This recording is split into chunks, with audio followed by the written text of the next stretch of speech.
Classification. మనకి నోటిఫికేషన్లో odd man out అనేది ఇవ్వడం జరిగిందమ్మా. మనం దీనికి సంబంధించి క్లాసిఫికేషన్ అని కూడా అంటాం. అంటే బుక్స్లో కానీ మెటీరియల్స్లో కానీ క్లాసిఫికేషన్ అనేది ఇవ్వడం జరుగుతుందమ్మా. బుక్స్లో కానీ మెటీరియల్లో కానీ క్లాసిఫికేషన్ అని ఉంటుంది. ఎగ్జామ్ పాయింట్ ఆఫ్ వ్యూలో మాత్రము odd man out, find the odd man out అనడం జరుగుతుంది. తెలుగులో వచ్చేసి భిన్న పరీక్ష. భిన్న పరీక్ష అంటే ఏమిటి ఫస్ట్, లేదా ఆడ్ మ్యాన్ అవుట్ అంటే ఏమిటి? ఆడ్ మ్యాన్ అవుట్ అంటే what is the odd man out అంటే మీనింగ్ ఏంటంటే, మనకి ఏవైనా ప్రాపర్టీస్ కానీ లేదా రిలేషన్స్ కానీ ఒక్కటే same relation, same meaning, same shapes, same gender అలా ఉండి ఒకటి ఫెయిల్ అవ్వాలంటే ఫర్ ఎగ్జాంపుల్ మనకి అర్థమయ్యే భాషలో మాట్లాడుకుందామంటే, ఒక 4 జంతువులు ఇచ్చేసి దానిలో ఒక పక్షి ఇచ్చారనుకోండి, ఆ 4 జంతువులు ఒకే రకమైన ప్రాపర్టీని కలిగి ఉంటాయి. అంటే 4 కాళ్ళు ఉంటాయి, అలా ఉంటాయి. పక్షికి 2 కాళ్ళే ఉంటాయి. అంటే that is the odd man out. లేదా నెంబర్స్ మాట్లాడితే ఒక వర్గ సంఖ్యలు ఒక 4 ఇచ్చేసి ఒకటి ఘన సంఖ్య లేదా వర్గ సంఖ్య కానిది ఏదో ఒకసారి, అంటే 4టికి కామన్ ప్రాపర్టీ ఏంటంటే స్క్వేర్ అనేది 4టికి కామన్ ప్రాపర్టీగా ఉండడం జరుగుతుంది. కాబట్టి ఇక్కడ ఆ స్క్వేర్ ఎక్కడైతే ఫెయిల్ అవుతుందో స్క్వేర్ యొక్క ప్రాపర్టీ, ఆ ధర్మాలు ఎక్కడైనా ఫెయిల్ అవుతుంటే వాటికి భిన్నమైన సంఖ్య, అక్షరముల్లో అయితే భిన్నమైన అక్షరము, లేదా పదముల్లో అయితే భిన్నమైన పదము అంటారు. అంటే మనకి పాయింట్ అంటే ఎగ్జామినేషన్ పాయింట్ ఆఫ్ వ్యూలో నంబర్స్ కానీ లెటర్స్ కానీ వర్డ్స్ కానీ ఇవ్వడం జరుగుతుంది. నంబర్స్ కానీ లెటర్స్ కానీ వర్డ్స్ కానీ అంటే సంఖ్యలు, అక్షరములు, పదములు, వీటికి సంబంధించిన బేసిక్స్ అన్నీ మనకి వచ్చి ఉంటే ఈ టాపిక్ చేయడం అనేది డెడ్ ఈజీ. బేసిక్స్ అంటే ఏమిటి సార్ అంటే, మనకి నెంబర్ సిరీస్ ఆల్రెడీ మనం డిస్కస్ చేసుకున్నాం, నెంబర్ ఎనాలజీ ఆల్రెడీ డిస్కస్డ్. కాబట్టి ఈ 2 టాపిక్స్లో ఉన్న basic concept, for example numbers, natural numbers, whole numbers, integers, rational, irrational, prime, non prime, composite, even, odd, ఇవి మనం ఆల్రెడీ ఫండమెంటల్స్లో డిస్కస్ చేసాము. ఇవన్నీ మనకి మైండ్లో ఉంటే విత్ ఇన్ ఫ్రాక్షన్ ఆఫ్ సెకండ్లో మనం ఆన్సర్ చేయడానికి పాసిబిలిటీ ఉంటుంది. అదేవిధంగా letter basics, A to Z, Z to A, similar pairs, vowels, consonants, ఇవన్నీ కూడా మనం డిస్కస్ చేయడం జరిగింది. కాబట్టి ఇవన్నీ వస్తే లెటర్ క్లాసిఫికేషన్ అనేది డెడ్ ఈజీ అవుతుంది. వర్డ్ సంబంధించి ఒకే ఒక టాపిక్ చేసే మనం వర్డ్ ఎనాలజీ అనేది చేయడం జరిగింది. ఈ వర్డ్స్ సంబంధించి ఏం చదవాలి, ఏం చదవకూడదు అనేది ప్రైమరీ డేటా డిస్కస్ చేసాం. మళ్ళీ ఒకసారి రిపీట్ చేస్తాను. ఏవైతే మన కంట్రీస్ కానీ, వెహికల్స్ కానీ, తర్వాత గేమ్స్ కానీ, ఇవన్నీ కరెన్సీస్ కానీ, క్యాపిటల్స్ కానీ, ఇవన్నీ అంటే స్టాక్ జీకే అంటాం. Simply said stock GK. ఇవన్నీ ప్రైమరీ డేటా మన దగ్గర ఉంటే మనకు సంబంధించిన ఫిజిక్స్ కానీ, బయాలజీ కానీ, మ్యాథ్స్ కానీ, సైన్స్ అండ్ టెక్నాలజీ టర్మ్స్ కానీ, పొలిటికల్ టర్మ్స్ కానీ, ఎకనామిక్స్ టర్మ్స్ కానీ, ఎనీ టర్మ్ ఇవ్వడానికి వర్డ్ క్లాసిఫికేషన్లో పాసిబిలిటీ ఉంటుందమ్మా. అదేవిధంగా వర్డ్ ఎనాలజీలో కూడా ఇవ్వడం జరిగింది. బట్ ఇక్కడ కూడా అవే డేటా మరలా మనం చదువుకుంటూ ఉంటే ఇక్కడ ఉన్న వాటికి ఆన్సర్ చేయడం జరుగుతుంది. ఇది ప్రైమరీగా మనకి భిన్న పరీక్షకు సంబంధించిన క్లాసిఫికేషన్ అంటే వర్గీకరణ లేదా భిన్న పరీక్ష, తెలుగులో భిన్న పరీక్ష. ఇప్పుడు మనం చేసేది నంబర్ క్లాసిఫికేషన్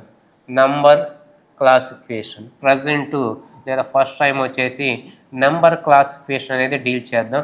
నెంబర్ క్లాసిఫికేషన్ మనం నేర్చుకోవాలి అంటే నెంబర్స్కి రిలేటెడ్గా డేటా అంతా మనకి తెలిసి ఉంటుంది అన్న యాంగిల్లోనే చెప్తున్నామమ్మా. ఎందుకంటే ఆల్రెడీ 2 టాపిక్స్ మనకి సిరీస్ అండ్ ఎనాలజీ డిస్కస్ అయిన తర్వాత, నేర్చుకున్న తర్వాత మాత్రమే క్లాసిఫికేషన్ రావాల్సి ఉంటుంది. అలా కాదు, డైరెక్ట్గా నేను ఈ క్లాసే వింటాను అనుకున్న వాళ్ళకి ప్రతి పాయింట్ కూడా నోట్ చేసుకోవాలి ఉంటుంది.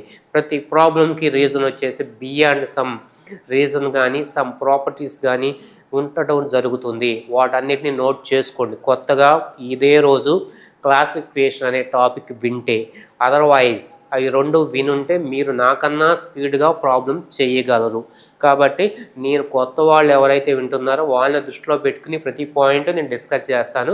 మీకు ఎవరైనా స్పీడ్గా చేయగలిగితే చేసుకోవచ్చు, ఇబ్బంది ఏం లేదమ్మా. ఓకేనా? ఫస్ట్ 234, 423, 342, 324 ఇవి మనకి ఒక 4 నెంబర్స్ ఇవ్వడం జరిగింది. వీటిలో భిన్నమైన సంఖ్య ఏంటి అంటే ఫస్ట్ ఎన్ని డిజిట్ అబ్జర్వ్ చేయండి. 4 even number, 3 odd number, 2 even number, 4 even number. కాబట్టి 3 ఈజ్ ఆడ్ నెంబర్ అంటే ఈ మూడు even number except even number. Even number కానిది మనకి సరి సంఖ్య కానిది భిన్నమైంది. ఎందుకంటే ఇచ్చినవన్నీ కూడా సరి సంఖ్యలే. మనకి ఇచ్చిన 4 3 సంఖ్యలు సరి సంఖ్యలుగా ఇవ్వడం జరిగింది. కాబట్టి ఆడ్ నెంబర్ ఏదైతే ఉందో 3 అనేది ఆడ్ నెంబర్ కాబట్టి దానికి సంబంధించి మనం ఆన్సర్ కింద ట్రీట్ చేయడం జరుగుతుంది. క్లారిటీ ఉందమ్మా? ఒకసారి మరలా ఈవెన్ నెంబర్ 3 ఈవెన్ నెంబర్స్ ఉన్నాయి, ఒక్కటి మాత్రమే ఆడ్గా ఇవ్వడం జరిగింది. ఓకేనా? నెక్స్ట్ అది బేసిక్ కాన్సెప్ట్లో క్వశ్చన్ అమ్మ. అంటే ఈవెన్ ఆడ్ తెలిస్తే మనకు ఆన్సర్ చేయొచ్చు. అంటే ఈ ప్రాబ్లం చేయడానికి మన దగ్గర ఉండాల్సిన knowledge even numbers, odd numbers అంతే. ప్రతిదానికి బేసిక్ ఉంటుందని మాట్లాడుకుందాం కదా. ఇక్కడ వచ్చేసి ఈవెన్, ఆడ్. నెక్స్ట్ వీటిని ఎలా నోట్ చేయొచ్చు? 5 స్క్వేర్ వర్గాలమ్మ, 7 స్క్వేర్, 9 స్క్వేర్, 8 స్క్వేర్ వీటన్నిటిని ఒకే ఫామ్లో రాయగలిగారు. వీటన్నిటిని ఒకే ఫామ్లో రాస్తే మరి మనకి ఆడ్ మ్యాన్ అవుట్ అంటే ఒక్కటన్నా ఫెయిల్ అవ్వాలని మాట్లాడారు కదా.